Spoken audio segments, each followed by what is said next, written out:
Today we've got, on the Success and Excuses podcast, we've got the one and only Gary McAlister. Gary, welcome to Success and Excuses podcast.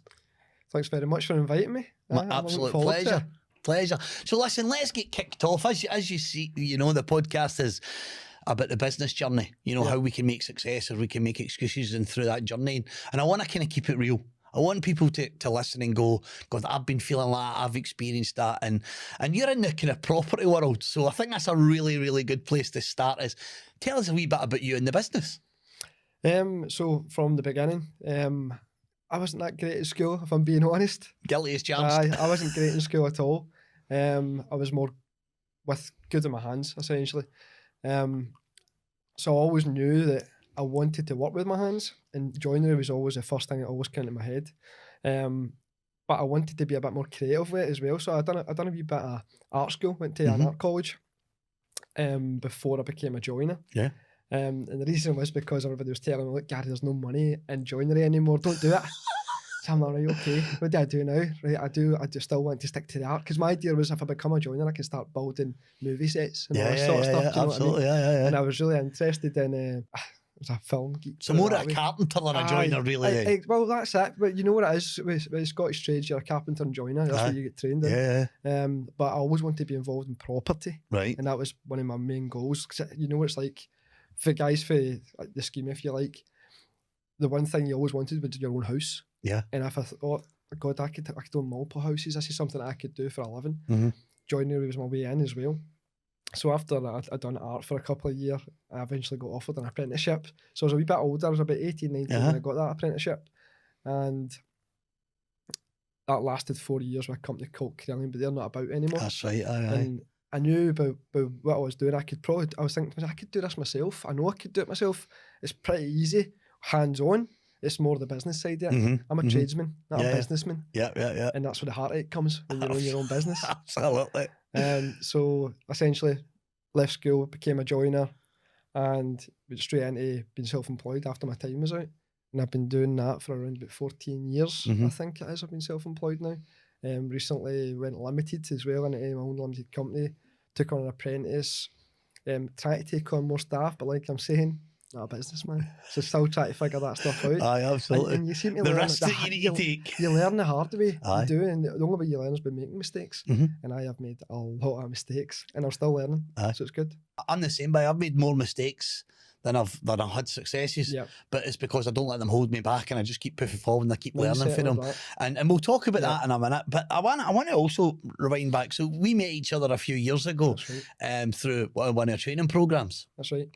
And you were working on. I want you to talk about the wee special project thing that you were working on about, you know, developing, taking people off the brew and things like that. Could tell us a wee bit about it, 'cause I still think that's an incredible idea. That's still going. It's more of a side thing now. When I'm trying to keep that going as well as keeping my income coming in, keeping the guys in a job, if you like. So what it is it's called the Property Refurb Academy, and the reason for that was there's too many people. I think the UK's essentially de-skilled itself when it comes to trades.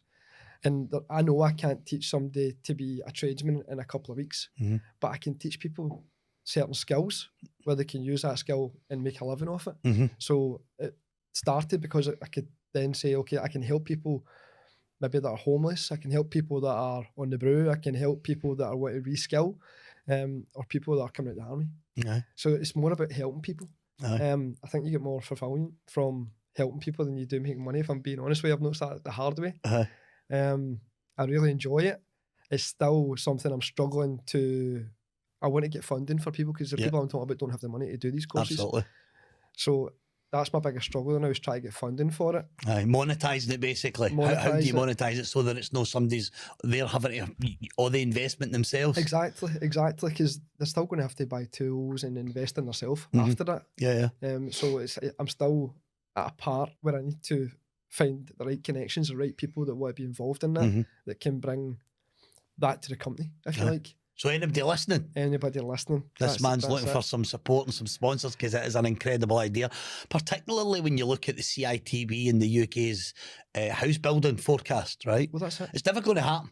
Right, like, It's brutally not honest right realistic. now. It's not realistic. It's never going to happen. The reason it's not going to happen is we don't have the skilled labour. Yeah. Kids leaving school don't want to even go into trades any longer. Not interested. And then it's I'm like, not interested. and they don't realise how much money they could actually make. I know. You know, because it can be a pretty decent living once you understand the great. business side of it. Well, exactly. But not even that. Tradesmen do make good money. Aye. But don't get me wrong. I've been on multiple sites over the years, and you can see how hard it is for tradesmen. Tradesmen, I'm saying tradesmen. A lot of guys on site are men. A lot of people on site are men. Yeah. They love their job, but it's difficult negotiating different sites and different ways of working and all the rest of it. So it is a hard working life, but you can make good money off it. Absolutely. Yeah, it's good. I always go back to this, right? I'm going to talk about the business side of it, how it's by the way, this is why I started up my business, because I was really good at business, right? And I could see all my mates, and they were sparkies and tradespeople, and they were really, really good at what they did. But they were always, when I say skint, I mean, they were always struggling, right? Yeah. They'd best month I've ever had, and all the work that I've got, and there's no profit at the end of it. I know. And I'm like, there's something wrong here. And I think you that's a really key point. There's a massive difference between self-employed and being a business owner, isn't it? 100%. Like massive. 100%. Because you can't just leave your job expecting to become an overnight success. It's never that way. Although it might look like that on social media, Aye. they don't see the grind. Aye. Those 14, 15, 16 years, whatever it was, it took you to get to that point. And I'm still grinding. I'm still there. I'm still doing it. Do you know what I mean? I'm going to get there. That mindset is every time you get knocked down, it's get back up. Absolutely. And it happens every day. Do you know what I mean? It's a hard. Absolutely. And that's another thing. Like, nobody sees the tears and the snotters. Yeah. Nobody sees you when you're sitting on your end and your hands in your head, and you're thinking to yourself, when is it going to change? Right? When is it going to change? I mean, I remember just myself. I mean, we're nearly a £2 million business now, you know. And I remember my very first staff that I hired. I remember sitting thinking, how am I going to afford to pay them? Like, what if I have a bad month? I know. And then you bring them on and you think, that wasn't that hard. And then you're like, well, I could probably do it again. I could probably bring somebody else on. Because the weird thing, this is the mindset, by the way. This is what happens is you will always make as much as you need. You always find a way. Yeah. Right? Now, we've got 15 staff now. You always find a way, right?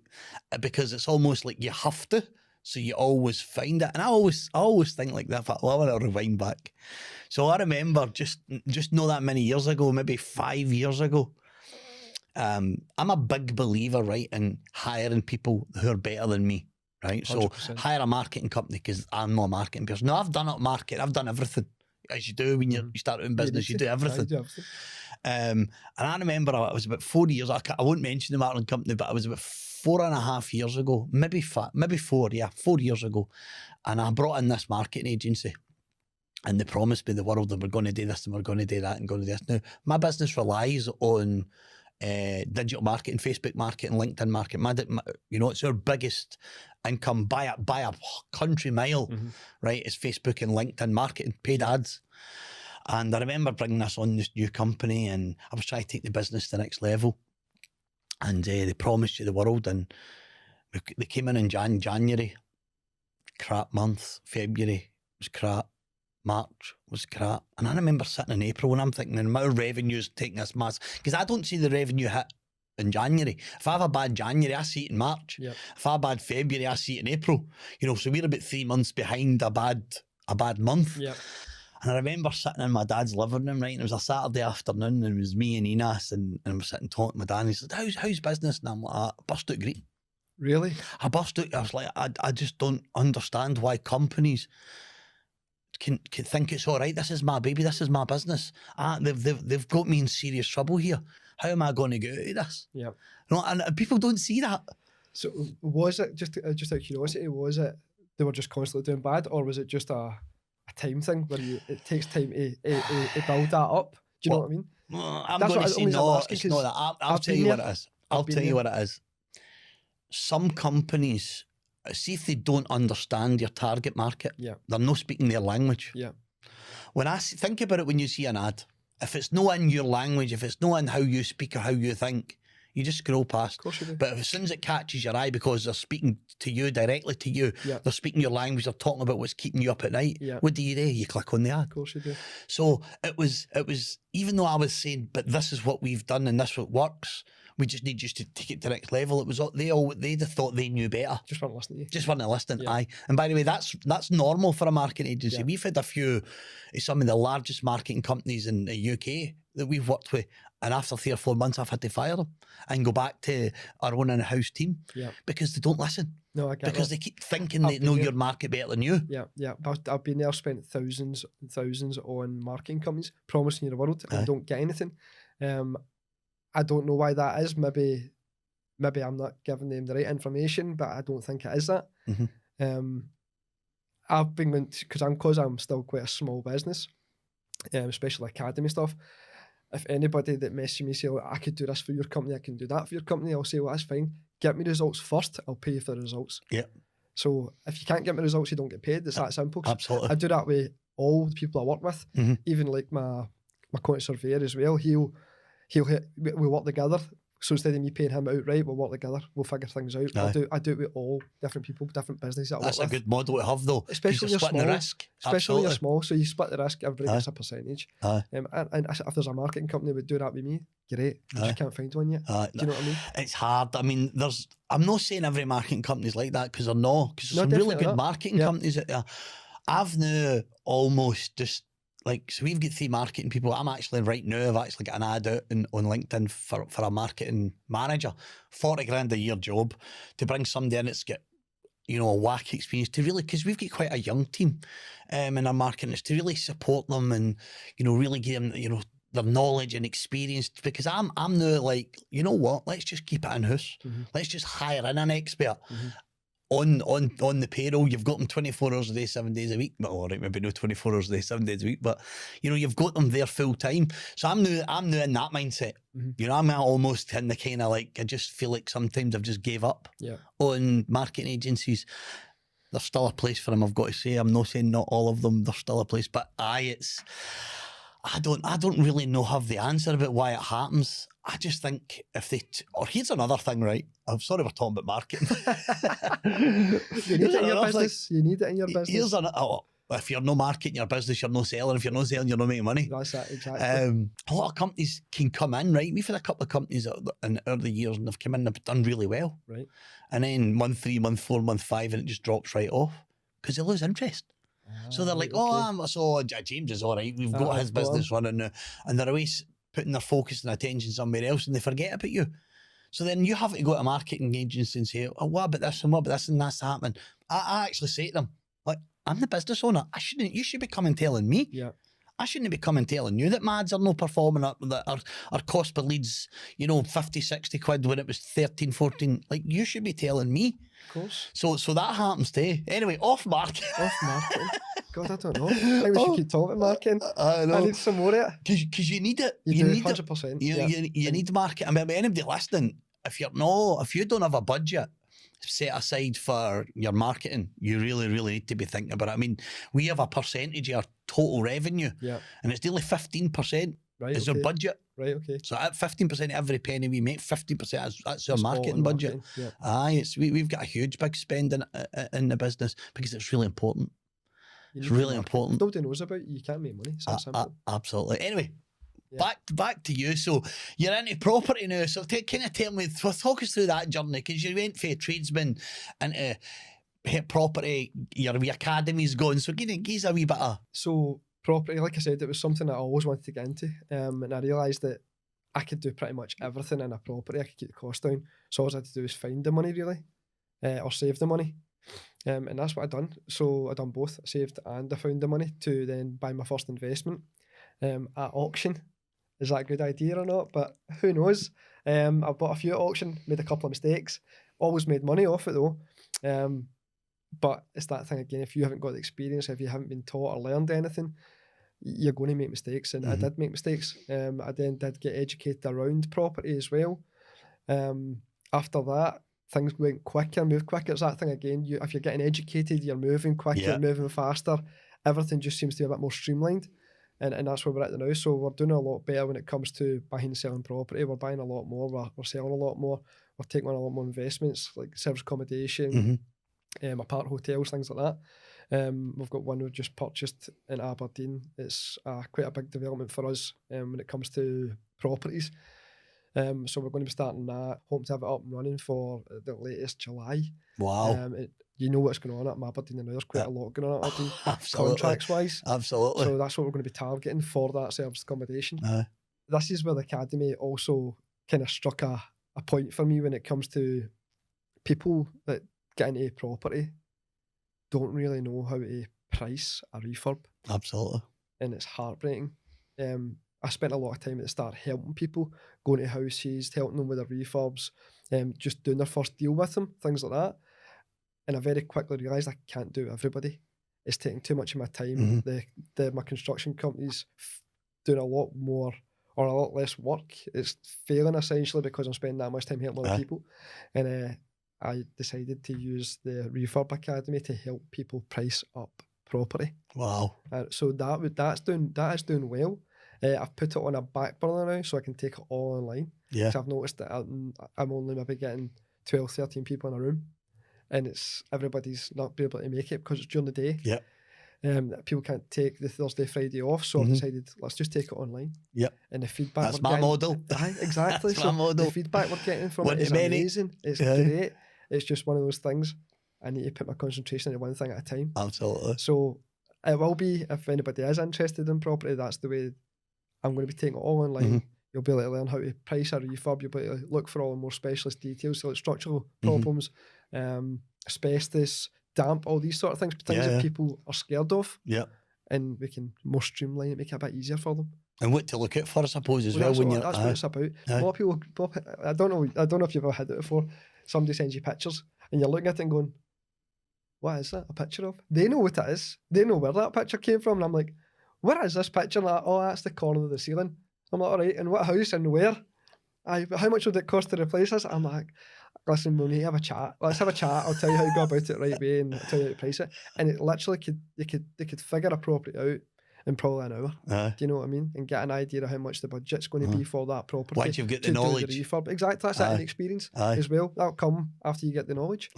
It's a really, really good course to take if you're going to be focusing on property, definitely. Or if you want to do it as a hobby. I want to ask you a question about, you said a lot of mistakes that you've made throughout the course of your career and building up your businesses and all that.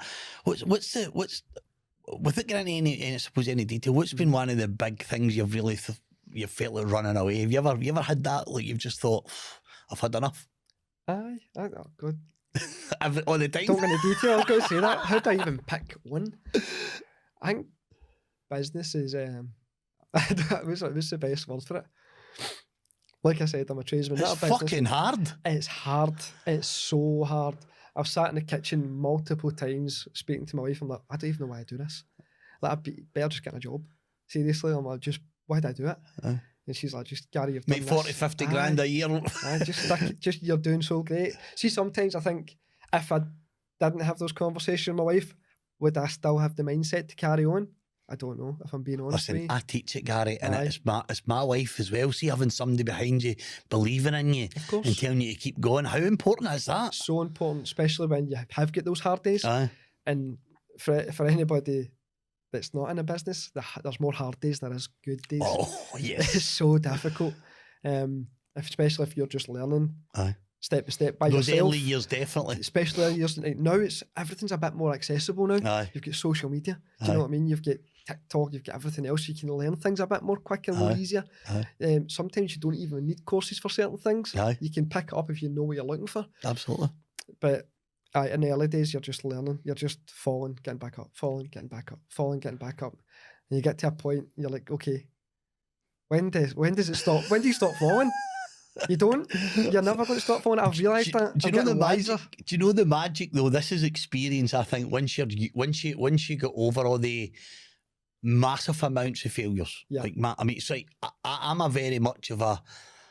every no to me is just an unanswered yes, right? That's how my mind works. Like, if somebody says That's no, good. that's what, well, I'll get, eventually I'm going to get a yes.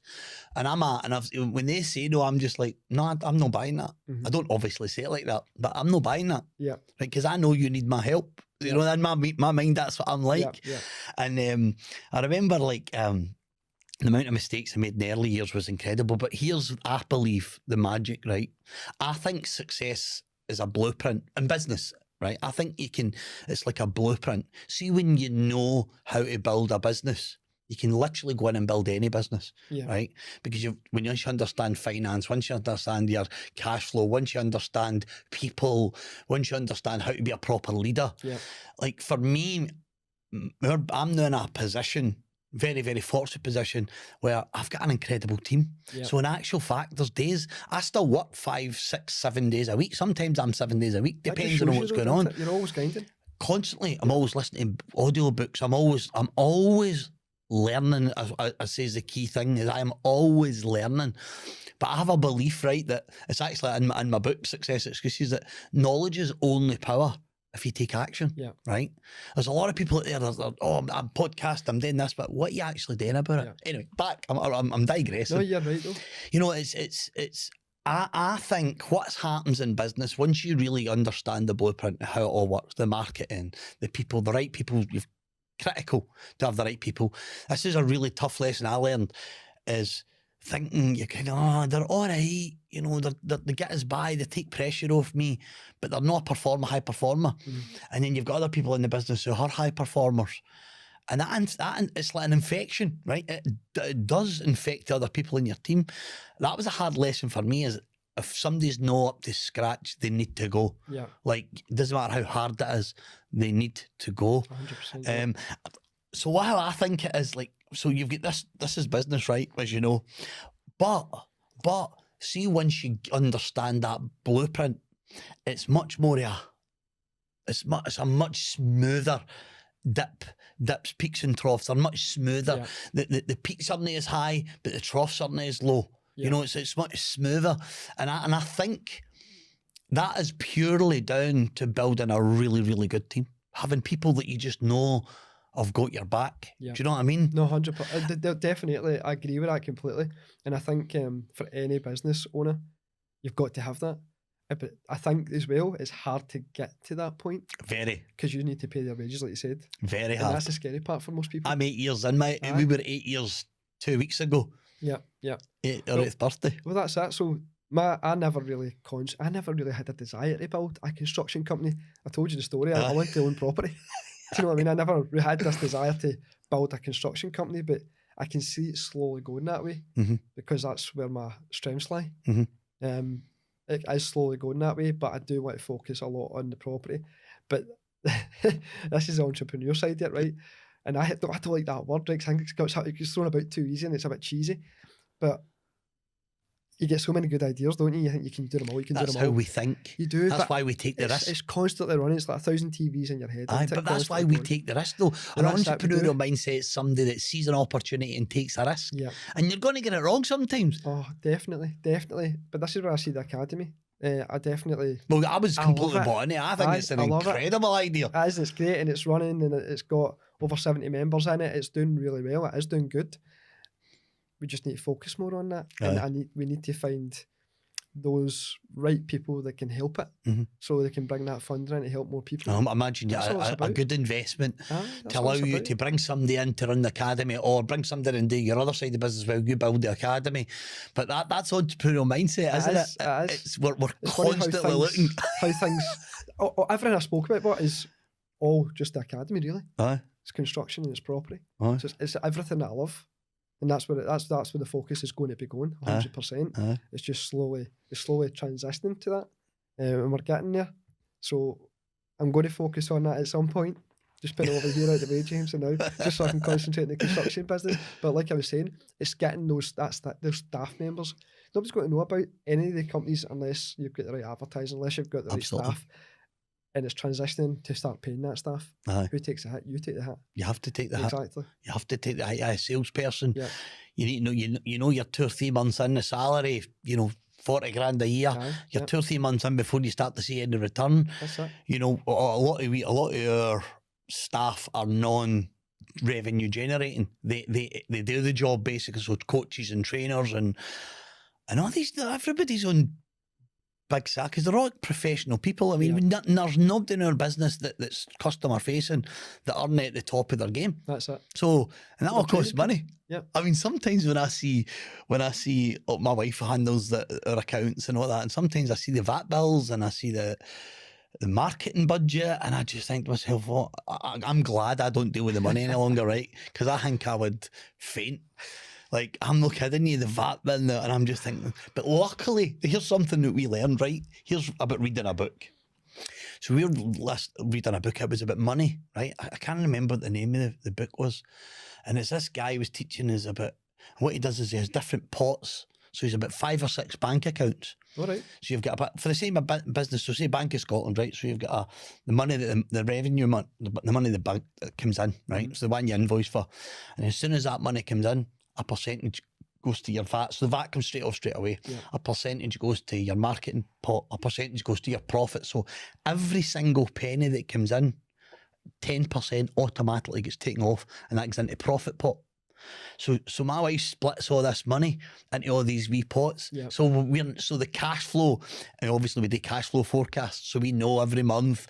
So I'll say to my wife, can I afford to hire somebody? She'll say, what's the role? And I'll say this, what salary at that? And she'll say, can you wait till March? Aye. End of March? Aye, okay. That's it. She knows exactly. She knows exactly when I can bring somebody in. Yeah. You know, because she knows that cash flow so well. Yeah. Way better than I do. Yeah. And she failed my state school when she's at uni. I say that all the time.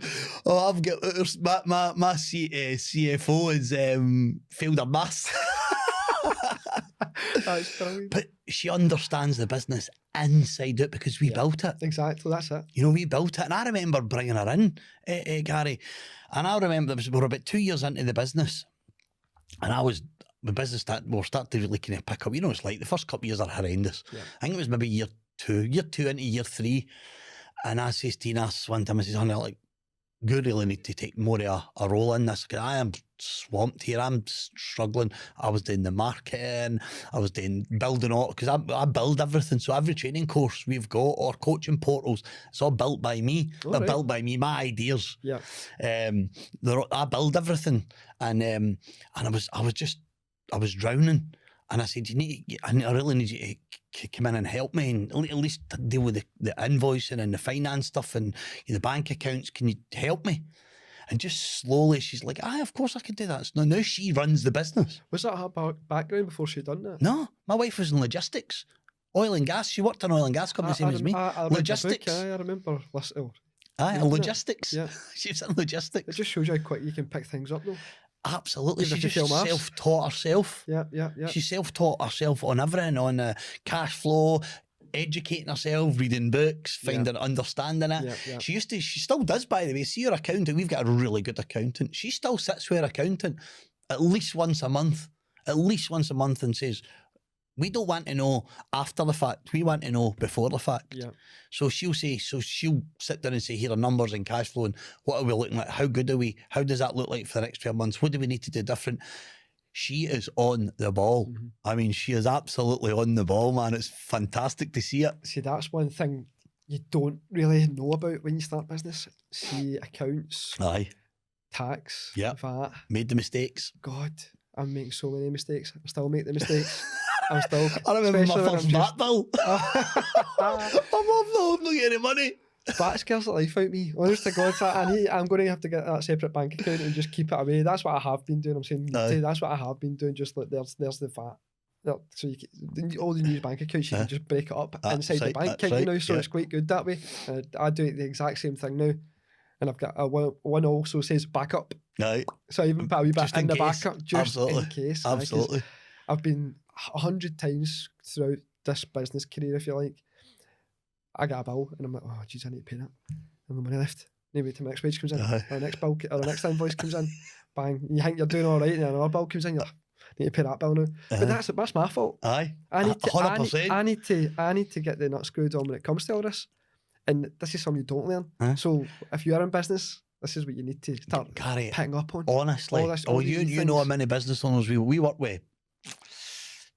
200-300 business owners every year, right? So I've probably come through our business 700 or 800 businesses, and I'm guaranteeing you almost all of them, not every single one, but I'd say 90% of the business owners that have come through, whether it's our coaching or one of our business growth academy, and I ask them about their markups and their margin and their P&L, and they're like, what? Like I just thought, I think it'll cost such and such, and I think it'll cost that. And I'm thinking, but what about your insurance and your van? And, you know, the price of a job that's 5 minutes for their house the same as the price of a job that's an hour's drive. Somebody's got to pay for that hour, that extra petrol, that diesel. Everything. Somebody's got to pay for all that. Everything. And that eats away at their profit. And they're buying they're buying lunches for the guys because they're away. And people don't understand that somebody's got to pay for that. It's coming out of your pocket. When you're sitting in the office on a Saturday and a Sunday, is it free? No. What, is that not getting added in? No, but I don't want to price myself at market. And I always say, you need to stop thinking like that. I know, that's hard. You need to stop thinking like that. It's so hard as a tradesman because you know where the wee missus for down the street is coming from. Aye. I wouldn't want to pay that. She's not going to want to pay that. She can get Jimmy down the pub today cheaper. Do you know what I mean? Get Jimmy down the pub. Exactly. And I've had to say that 1,000 times. And by the way, there's always a Jimmy down the pub, and that's all right. Right? Life is always going to be horses for courses, right? You're always going to need wee Jimmy down the pub, handyman. I use them. Definitely. Right? I use handyman. I'm quite handy myself, but I'll always go to, you know, for cleaning my gutters. We handy dude, right? Go and clean my gutters, wash my roof. You know, you don't always need to go to a roofing company who's going to charge you $6,000 if it's just a basic clean you need, right? Unless it's if you want it treated and it's a new house, then you need to be careful. But I always weigh up all the wee things, and there's some jobs that you need to pay if you want a good job. Because I always think like this, right? If you came to me and says, right, I'll be on time every day, I'll be on the job, I won't stop. You know, if I'm not on time, there's a 10% discount. You know, if you're telling me all the things I want to hear, the guys on site won't be smoking, they won't be swearing. That's value. So when you're giving me all that's value, you need to charge me for that. I'll pay for that. Of course you will. Do you know what I mean? I'll pay for that. It's like when you go to a restaurant, you pay for good experience. Absolutely. Like, I tip everywhere I go. I was talking about this all day. I tip my hairdresser. I tip everybody. Yep, me too. But it's only if it's good service. Aye. I can't stand bad service. I know. And I don't know if that's there's no excuse for it. There isn't any excuse for it. You're meant to be in a working environment and be professional. Aye, absolutely. It's as simple as that. No swearing, no going off your nut, all the rest of it. Do you know what I mean? Yet people are and it's, working on a site's murder for that. But it's just a bunch of lads just having a laugh. Do you know what I mean? It's great. But same again, you try to be as professional as possible. Absolutely. Anybody could walk past at any point. Absolutely. I always think about this. I want to go back to what we're talking about there. I always think about this, right? Have a look around even your local area, like west of Scotland, and think, is there somebody else out there that's absolutely smashing it? And if they're absolutely smashing it at the parking business, then it's possible, right? It's possible. We just need to get in. What is it they're doing? What is it? Because I'll guarantee you they're not thinking about wee Jeannie down down the road who wants a cheap job done. I'll guarantee they're thinking way, their thought process, their mindset's on a different level, because I always, as I said, I always really, really, really believe that forget about price, right? Most people go like that, right? With price, and price is right in your face, and value's way back here. Talk about the value you're going to add. Like, talk about the value. That's a good way of putting it. Talk about the value, because price is way up here. When you get an invoice or a quote for a job, where's the first place most people look when they get an invoice or a quote for a job? When they get a quote for a job? The price. The very first thing they look at the price, don't they? So if you're quoting they're somebody, looking at on an invoice, they're looking at, I thought you meant, where do you find it? No. On your emails? The first, you're going to quote and price a job for me, right? And you're going to send me an email with the quote. You're not going to look at it all. You're just going to go straight to the bottom. Exactly, I'm going to go straight to the bottom, right? Well, that's it. That's human nature, right? Don't be frightened to show that, but also show the value. Justify it. Like I used to say to loads of people, don't list all your items. Don't get a big item list. This is just my thing. Right. Because the more items list, they're like, oh, but I can get that cheaper. No, I can do that cheaper. Listen, you're getting my experience. You're getting my value. The value is I'll be on time. I'll be there every morning. you know, and if it's a fixed price cost, and if it needs to cost more, I'll eat that cost. Yeah. You know, that's what people want to hear. Yeah. Because once they feel that you've listened to them and that they trust you, they're always going to come back as long as you do a good job. As long as you do a good job. As long as you do a good job. And that's the problem with construction sometimes, isn't it? The name it's got for itself in the home improvements industry. I know. And it is hard, especially when you're not employing all the trades. You're bringing on subcontractors to do the work, and you're trusting that they're going to set a good example because they're technically the face of your company. Absolutely. Then. And that's another thing. Subcontracting work out, especially in the trade industry. Yeah. Because you don't know, they might have a cracking background, they might have done good jobs before. It just takes that one time to drop the ball. You know what I mean? And we've all dropped the ball somewhere.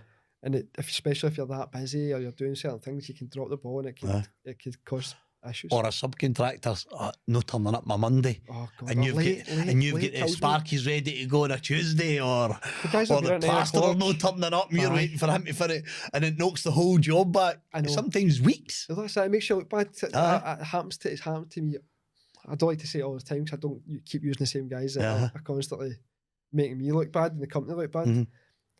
Your guy said he's going to be here at 9, it's now 20 past, where is he? And I'm like, where are you? I'm 5 minutes away. He'll be 5 minutes away. I'm sorry, you'll be there. You had to do such and such. Because that's what he told me. Whether it's the truth or it's not, and it is what it is. There's nothing I can do about it. I just need to learn from that experience. Like I was saying, make mistakes and improve upon it. And the problem I think, we kind of hit on this earlier on, it's the lack of skilled people in the construction sector right now, isn't it? Because if you actually look at the average age, right, in construction, the average age, people in their 50s and 60s, right? That's where a lot of people are there. Yeah. The guys are going to retire soon. Yeah. Where is all this skilled labour going to come from? I don't see a lot. Like I says, I've got guys on sites here and there now, and I don't see a lot of young guys coming through compared to the older generation. It's maybe a split 30-70. Do you know what I mean? Like it says, once they retire, who's going to pick up that other percentage? And one thing we're going to need is more houses built, let's be honest. And the more houses that get built, the more houses need renovated. The more houses need renovated, the more, you know, and it's just this, and it is an incredible opportunity. I believe, right, the UK and the construction sector right now is probably one of the best places, in my opinion, to get into in a business in some way, shape or form. Right. Because the government's heavily invested in it. You know, CITB is heavily invested in it. You know, you've got all these people who can make or break you. The problem being is when you're doing subcontract work for the big tier ones, that's when the big problems arise, because they want everything done for nothing. Well, that's what I was going to say. Like, it's where do you split your time? Do you stay residential or do you go commercial? Can you afford to not have 3 months of wages coming in? And you wait for that bill to get paid? That's wrong, isn't it? That's wrong. It's so difficult. It's wrong. Don't get me wrong, I've been really lucky with one of the contractors I'm working with now, and it's a bi-weekly thing, which is great. Like, I can pay the guys when... Oh, is it tier 2, tier 3, just small contractor? 3, small contractor. Doing really good stuff though. And they're the ones you want to work with, isn't it? Because I can move into that industry slowly. Yeah. Because I've always been residential. Properties, just everything. That's all I've ever done is just residential property stuff. But there's really no difference when it comes to the commercial side of it. We've got all the knowledge, we've got all the experience. I've got the guys that know what they're doing when it comes to it as well. Yeah. It's just transitioning into that. And see, you can't have 90-day payment terms for guys like us. I think it's shocking, man. It's shocking. Because you still got to pay everybody's salaries every week. Exactly. I mean, the use are weekly, innit? Is the trade still weekly paid? They're weekly. Well, that's technically it's bi-weekly. You're a week lag. If you like. But they're weekly. They're weekly. We're monthly, but when you're paying, you're having to find that money every single week, and you're on a 3-month, payment terms, 90 days. Like, what? How do you cover that? Like, and if they go bust, how many times you heard about that? Oh, absolutely. It's heartbreaking for By those the way, guys right now, it's one of the biggest construction industry, smaller companies folding is actually really quite high there now. Is it? Because of this payment terms with the larger tiers. You hear about it, but you don't think, am I just hearing about it because I'm talking to certain people, or is it such a problem? No, it is, because what's happening is it's payment terms. You know what I mean? Or somebody, they take on a job at a 200 grand job, right? Yeah. And they're getting paid in stages. Let's say it's a house build. They're getting paid in stages, and that person, that investor goes out of business. That guy's, in fact, there are normally 2 or 3 trades that are invested 30, 40 grand. People can't just, as a business, as a small business, 30, 40 grand's game over for a lot of companies. Oh, definitely. Do you know what I mean? Yep. I mean, you can have a wee pots for bits and pieces, but you get hit with a 30 grand, you've already paid all that out. You're not getting that back. No. That's game over. That's shutting down the company and restarting again. Because you don't have a choice. No, you've not got Do you know what I mean? You don't aye. have a choice. What do you do? I think for a lot of guys like us, it's pride and all, isn't it? So you need to swallow your pride when it comes to that. Absolutely. You've not got a choice. Aye. Aye, you hear about guys going bankrupt and all the rest of it because of things like that, and that's not fair. Aye, I know. So, I mean, how do you overcome that as a business owner? That's that risk. It's the risk. That's that risk again. It's gonna risk reward, isn't it? Like everything else. Absolutely. Listen, as I said to you before, I mean, I've took some big risks. Some have worked, some have no, but the ones that have worked, I've been able to take my business to the next level and the next level and just allowing you to, and I think now what happens now probably, and this is kind of going back to that success or excuses, I believe it's a mindset, right? I know you're a big into the mindset. Yeah. I honestly believe it's a mindset. If you limit yourself, right, to how you think and what you think you're capable of achieving, you'll hold yourself back. Yeah. End of. Yeah. You hold yourself back, and that's motivational intelligence is your ability to identify that you're thinking like that. Yeah. So knowing, right, okay, why am I thinking like that? What's the opposite way of thinking like that? Right, the opposite way would be think like this, and then training your brain. And I think that's what allows people to take the risk, identify it. First of all, I always look at every challenge or anything goes wrong. It's one of 2 things, right? You win or you learn, right? So you either overcome it and you learn something for that and you say, right, I'm not going to do that again. Yeah. I mean, I've made some really, really, really expensive mistakes. Yeah. Like really, I'll tell you one in a minute. And I believe that if you go into every situation, right, whether you're running a business, building a business, and you have that mentality, look, I'm going to get it wrong. Yeah. I know I'm going to get it wrong. If I can manage that risk so it's not too hard on me, and then accept that I'm going to get it wrong and I'm going to learn something for it, and then I just keep moving forward, as you said, fall down, get up, fall down, get up. That is success, in my opinion. And in a business sense, it's getting to yourself to such a level, because falling down's no nice. It's horrible. You know, it's no nice. It's horrible. Yeah. You know, it's no nice when you hit the deck, man, and you think you're sitting there going, how did I get put out of this? I mean, I went through it.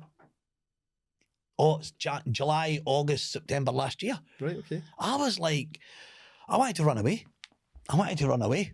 I just thought, these people do not get it. Yeah.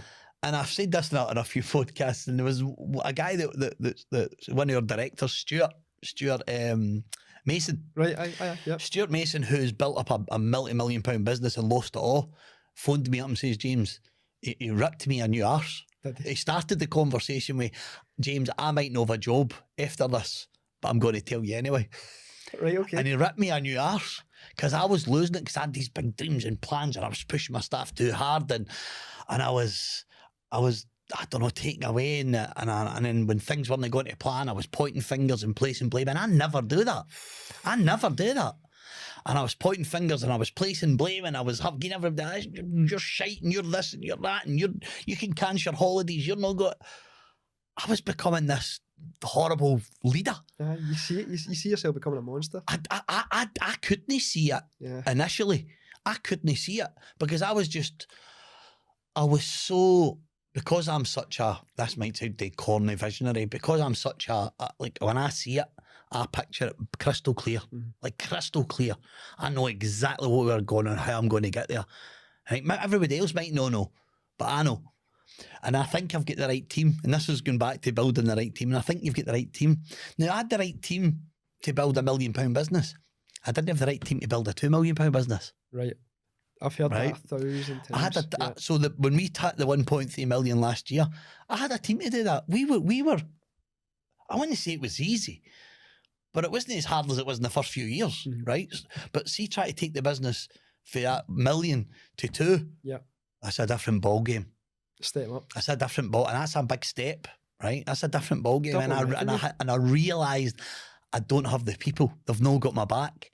And I had to let a few people go. Right, okay. And I had to bring new people in. And now, as I said to you, now you're kind of just like, oh, just feels brilliant to know that you've got people in there that know way more than I know. Yeah. Right. So I've now got people, you know, directors for our Power Within Her, which is our biggest product line now.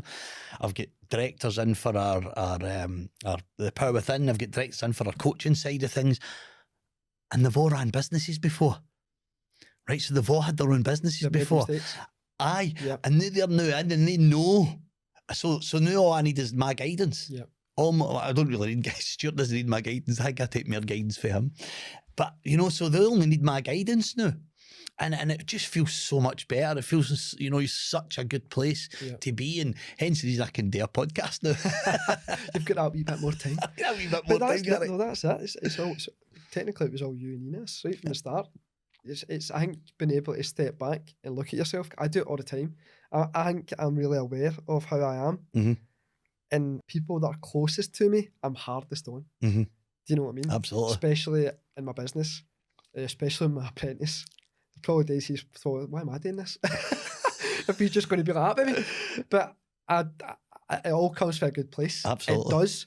And I do notice when I'm being a wee bit hard on people, when I'm maybe giving out the wrong vibes and things like that. It's not, I mean, you're put under pressure. That's all it is. It's just because I keep making mistakes, because I keep doing silly things. I'm learning from those mistakes and doing something else. I'm like, oh, when's it going to stop? Just make it go. Oh, listen, I get it, man. Like you say, it's just keep going. Just keep getting back up. Just keep doing it. I know we'll get there. I know, because I know what I want. I know how to get it. I just need to get to it. Listen, I remember a story, right? It was our 4th year in business, I think. Was it 4th or 5th? It was our 4th year, getting into our 5th year, so 4.5 years in business. And we did a joint venture. I can't mention the names for legal reasons, but we did a joint venture with a company. And they stole our stuff. They tried to create a competition against us. And we got it on. We recorded it and caught it, and that was a very, very expensive mistake. That cost me nearly 70 grand. Really? 70 grand to go to the High Court in Edinburgh, and you know, and I mean, we had to go to mediation and to get our shares of our company back. It was a joint venture. Luckily, we signed the agreement. The JV was they don't own any of my IP. Yeah. So I covered myself there, but I just couldn't believe that other people would do that. You know that?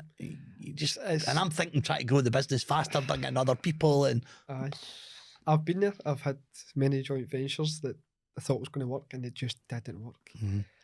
Is there some bad people out there? Yes. Is there some people out there that don't realise what they're doing and maybe they're just maybe a bit selfish maybe? It's hard. It's hard to find good business partners. That I don't want to, because of the bad experience, I don't want to not do it. I still want to joint venture with other people. I still want to do it because there is. I've got 2 JVs up and they go now, even after that. But the difference for the end to now is I went to Harper McLeod and paid 7 grand to get a JV written. Well, that was my next thing I was going to say to you. You know what to put in paper. Everything needs to be written down. Everything needs to be in contracts. So many mistakes I've made and I haven't written down, and I'm like, but we said this and we spoke about this. No, we didn't.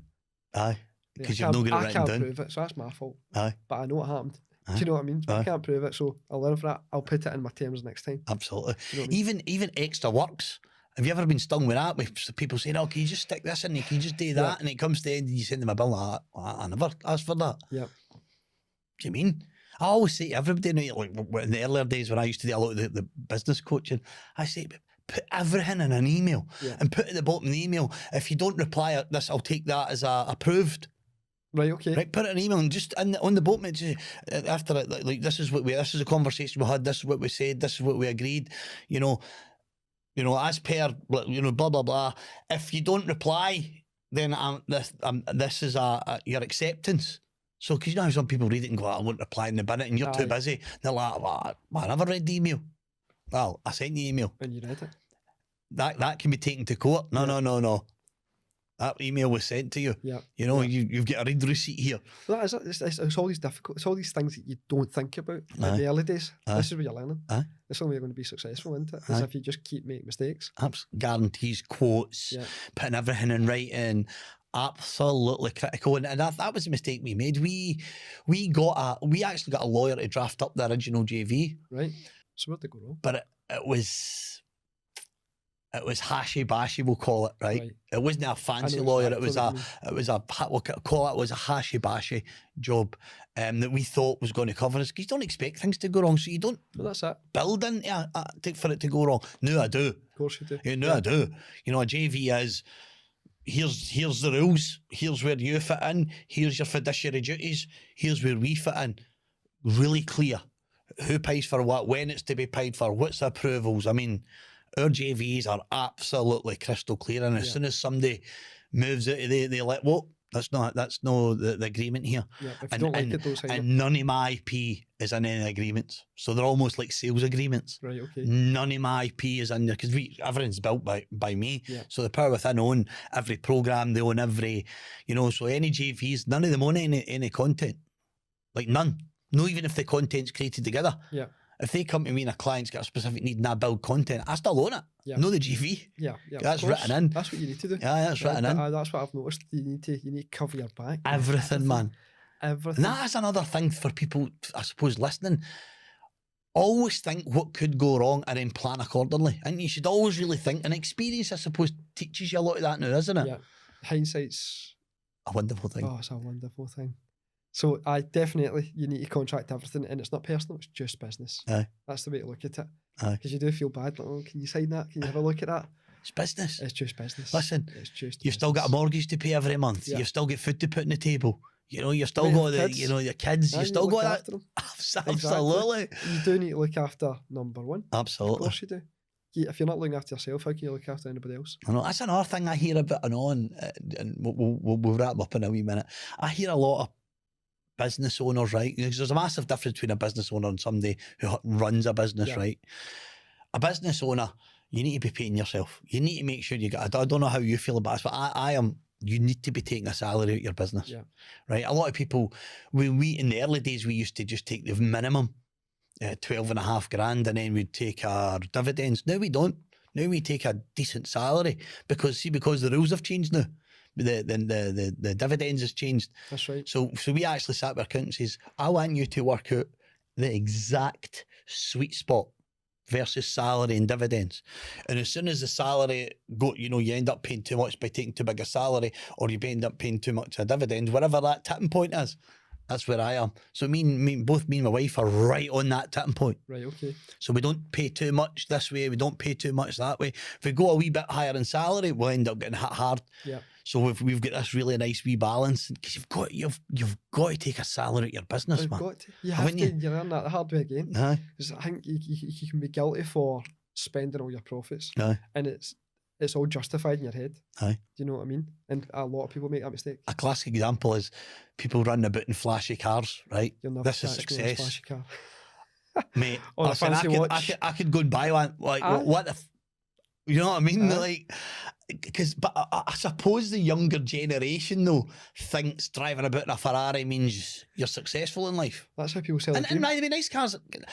I like nice cars. Don't get me wrong. So I really, and I like nice things. You know, I like nice trainees. I like nice stuff. But that's not success to me. You know, people might look at you and think, "Oh, that's amazing." I don't buy it, man. No, I know, I get it. Like, you see it all over social media, and it catches you as well. You're looking at it, absolutely. Going, oh, that would be nice, wouldn't it? A nice new car, a nice watch, a nice old... Look at the size of that guy's Until house. the bank man comes and you've had a couple of bad months. Exactly. And you're $2.5 grand a month for a car. I know. And all of a sudden the car's going to be paid. I know. And your salary, that's going to be paid, that's going to be paid. That's business, that's that success or excuses mindset. It's better to be rich than look rich. Absolutely, man. I mean, I drive a Lexus, it cost me 40 grand. Yeah. But my business, my business could be running, I could be running about in a Ferrari. Your business is, could afford to. But then I'm like, why would I want to do that? Why would I want to put my own business under that kind of pressure? Just for a car. Just for a car. Just to look good, essentially. That's all it's for. I'll get that once I eventually sell up. Aye, exactly. Once I sell up, I'm midlife crisis.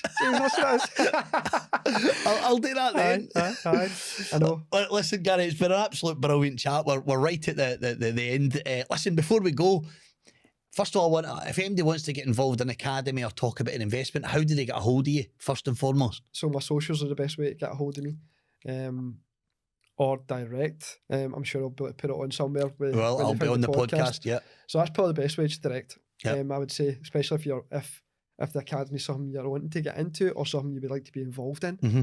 It's always a conversation, yeah. Definitely. Absolutely. And if somebody's interested in investing in property and you're the man and they want to come to you, same again, just socials or click on the links on the podcast. Click on the links on the podcast. That direct messaging is the way forward. It's the only way I'm going to get back to you. Brilliant. Listen, Gary, it's been an absolute pleasure. That's absolutely flew in. So thank you so much for coming along and I really appreciate it. Oh, listen, thanks for inviting me. I've loved it. Pleasure.